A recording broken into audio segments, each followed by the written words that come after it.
Ebi byona Ongom abagambira obwabira ryo mugenyi mukuru aha mukoro gw'abapolisi ba Rukungiri obabire nibahendera umwaka kandi omukoro gubira ha Rukungiri ino mu Rukungiri municipality omuri district ya Rukungiri. Polisi yani ikibuza kugereza wabo takire wona kusa eyafuna akora conclusion afa kandi batabinje tukunda kubahereza information abantu batina kuri information polisi ecyakisha tunoza kushanga ngo polisi umbye kubone kora byona nabo mbaba ry'abantu.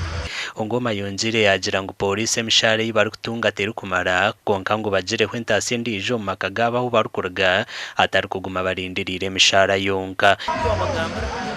Tukora no message yaje nabagira tubekinga shuwa ureba ngo nabo tubade pendinga akashara barundi dijo tasi yarwa.